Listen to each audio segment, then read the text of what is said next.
예, 오늘은 부활대축일입니다. 부활대축일은 장엄한 전례나 그리고 복잡한 전례 그리고 긴 시간 동안 계속되는 그런 전례에서만 시작되지 않는다는 거죠. 말 그대로 소박한 빈 무덤, 입구를 가로막은 바위 이것들을 우리 손으로 치울 때 그때 비로소 부활 신비가 시작된다는 것입니다. 제가 어젯밤 강론에도 말씀드렸죠. 사탄은 우리가 부활 신비로 들어가는 것을 막기 위해서 우리 마음 깊숙한 곳에 두려움과 근심, 걱정을 심어 두었다는 것입니다. 예수님은 바리사회하고 마지막까지 싸우시고 논쟁을 벌이셨는데 그 중에 하나가 복잡한 전례였습니다. 형식적인 전례였고 오죽했으면 예수님께서 바리사에 보고 너희들은 가정스럽고 회칠한 무덤 같아라고 하셨겠습니까? 지난주 성지주일 예루살렘에 입성하실 때 예수님의 모습을 여러분 잘 머릿속에 그려보십시오. 예수님은 제자들을 시켜 길들이지 않은 나귀 새끼 한 마리를 데려오라고 합니다. 끌고 오라 그러죠. 이 어린 나귀 등에 타고 예루살렘으로 입성하셨습니다. 여러분, 왜 이렇게 하셨는가? 궁금하지 않습니까?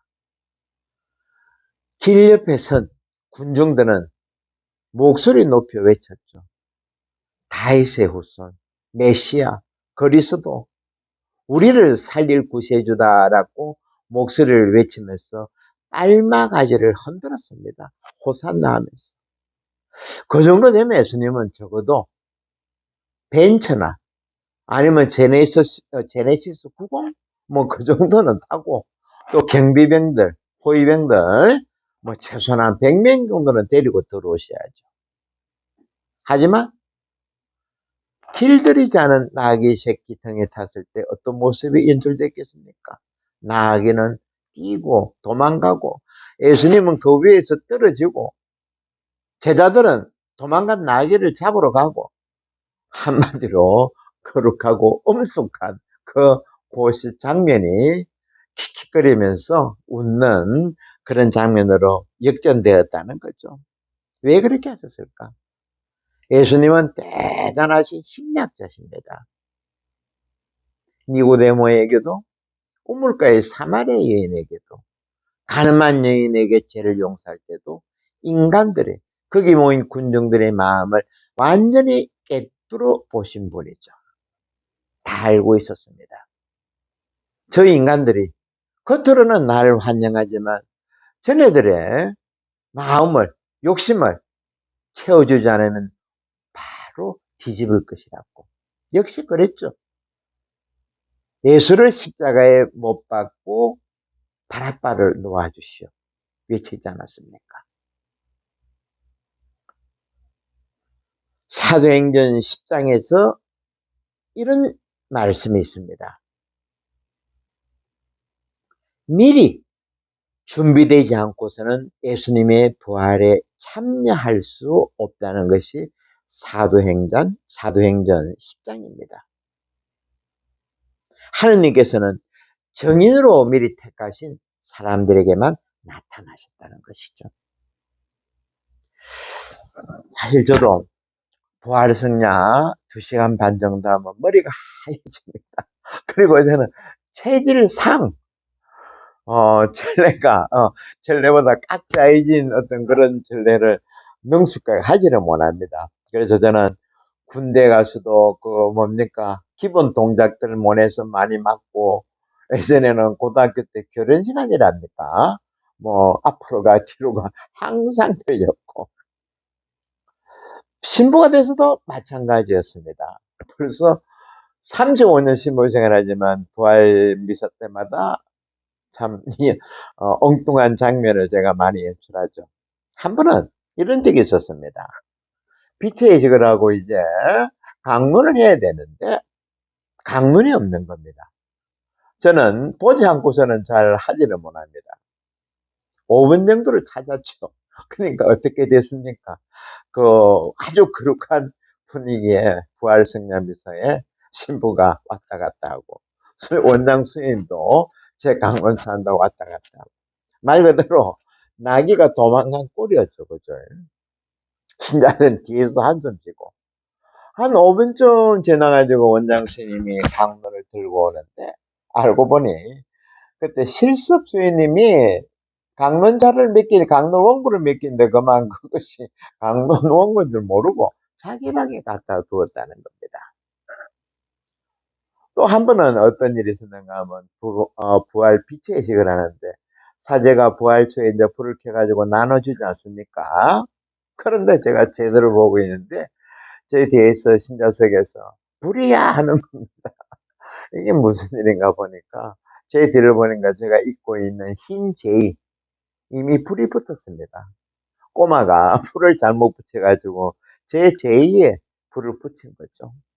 다행히 나중에 그 제를 끄고 짜집기를 하니까 막 그렇게 표는 안 났지만은 하여튼 제가 왜 이런 말씀 드리는가 하면 부활은 외적이고 장엄하고 거룩한 전례가 절대 아니라는 겁니다.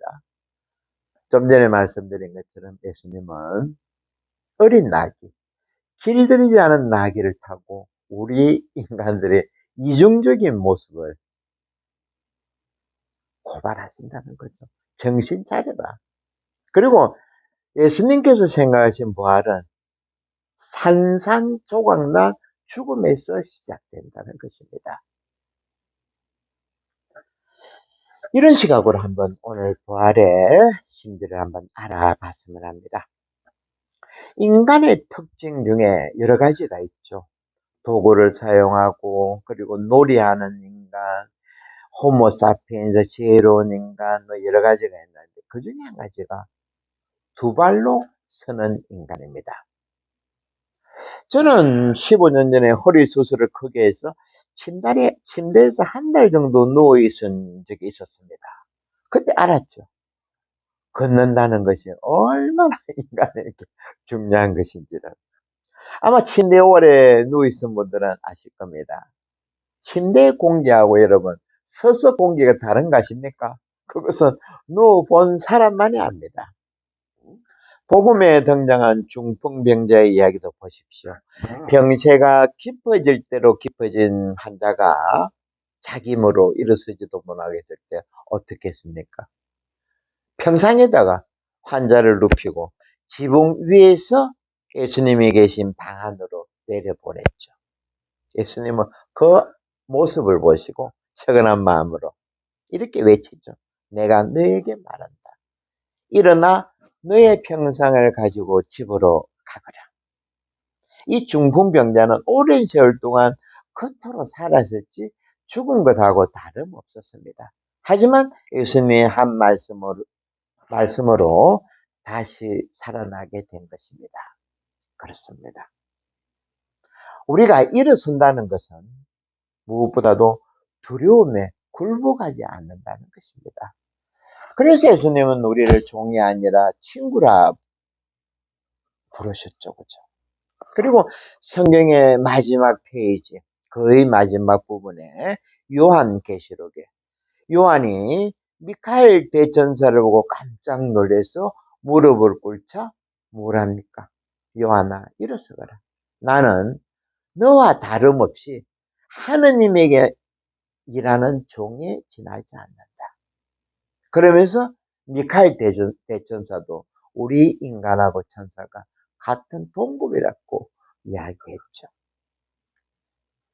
사이비 종교와 거짓 종교의 가장 큰 차이가 바로 이런 두려움을 두고 어떻게 생각하느냐 하는 그런 차이라는 겁니다. 사이비들은 좀 낮은 종교들은 하느님을 심판자로 즉 두려운 분으로 소개합니다. 그래야 말을 잘 듣고 돈을 많이 내기 때문이죠.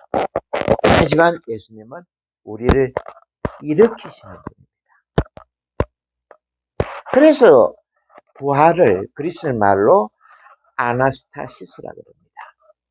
다시 일어선다는 뜻이죠.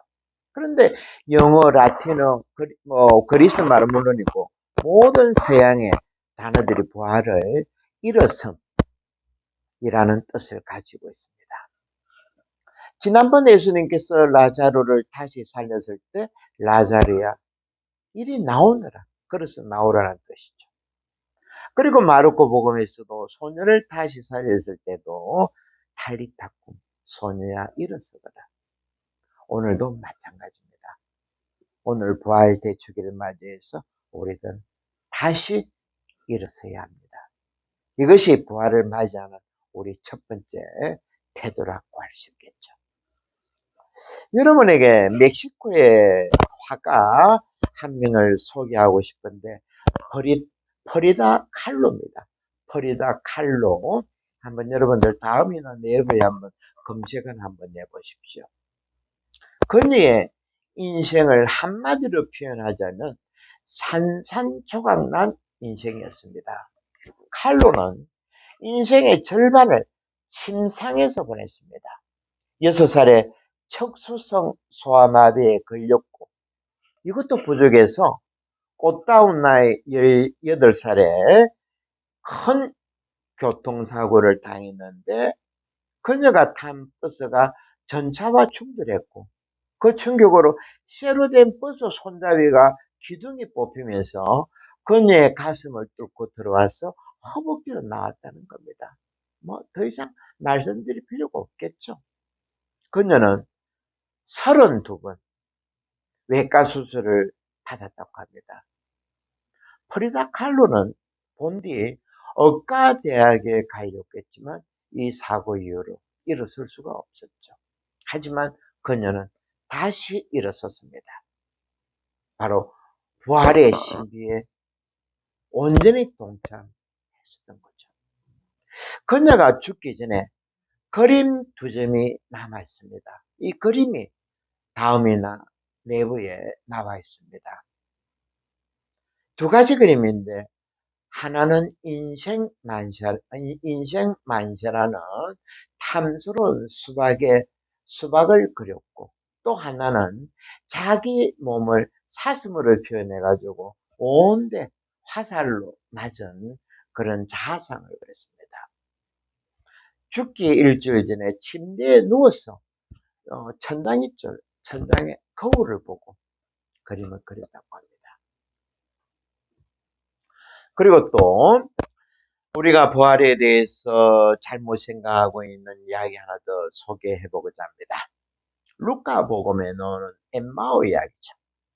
저는 사실은 신부되고 뭐 한 번 딱 갔습니다. 엠마오 간다는 이야기 있죠, 그죠? 한국교회에서 아마 한국교회만 있는 특이한 현상이죠. 본당 신부 순녀 사목해가지고 뭐 주로 예전에는 어딥니까 포항에 대규모로 가고 있는데 요즘은 모르겠습니다. 그런데 복음 내용하고는 너무 다르죠. 복음에서 예수님께서 십자가 죽음으로 허망하게 돌아가시자 제자들은 온몸에 힘이 빠지고 삶의 목표를 잃어버리고 터덜터덜 자기 고향으로 가는 길에 청년들이 침통한 표정으로 걸어가는 중에 예수님을 만났습니다. 우리식으로 말하면 제자들이 산산조각 났죠. 그런데 부활하신 예수님을 그네들은 알아보지 못했습니다. 아직까지 부활의 신비에 온전히 참여하지 못했기 때문이죠. 아무리 말을 쓰면서도 알아듣지 못합니다. 하지만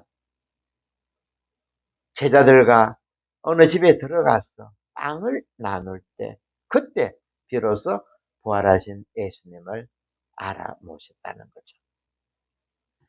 이렇게 우리는 한가하게 사목회하고 신부수녀가 맛있는 거 먹으러 가는 날이 엠마오가 아니라는 거죠. 우리들은 부활은 지켜보는 것이 아니고 우리가 각자 온몸으로 체험해야 된다는 겁니다.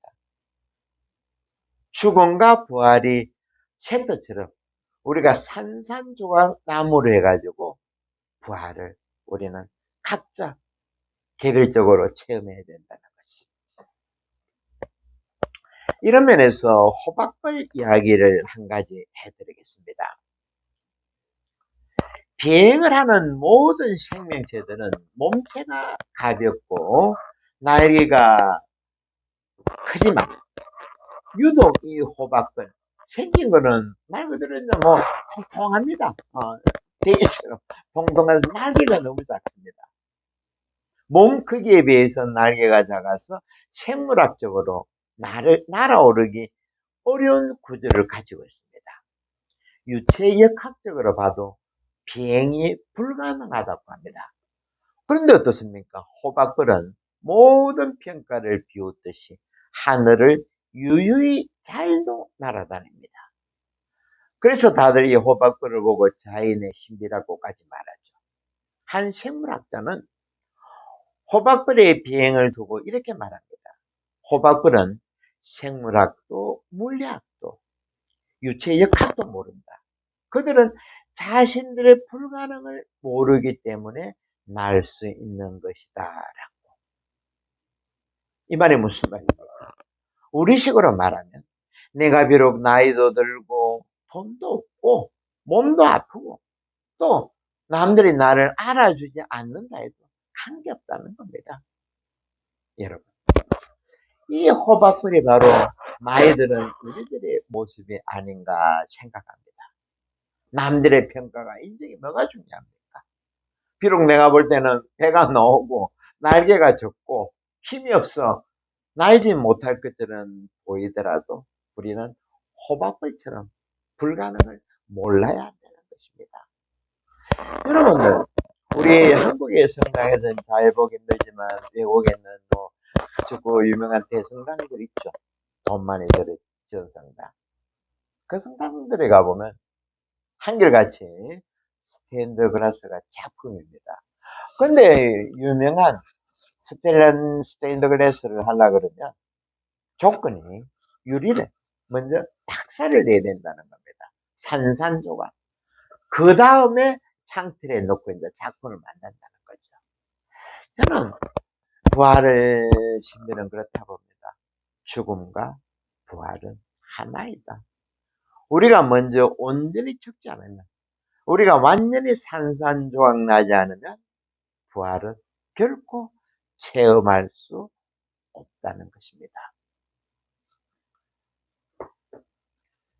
예, 오늘은 부활 대축일입니다. 그리고 우리가 부활 기간을 살아야 되죠.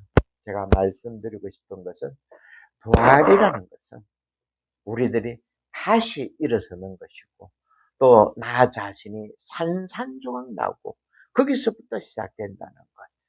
그러면서 부활을 마무리하면서 여러분 레너드 코헨이라고 있습니다. 레너드 코헨 알렐루야라는 곡이 있습니다.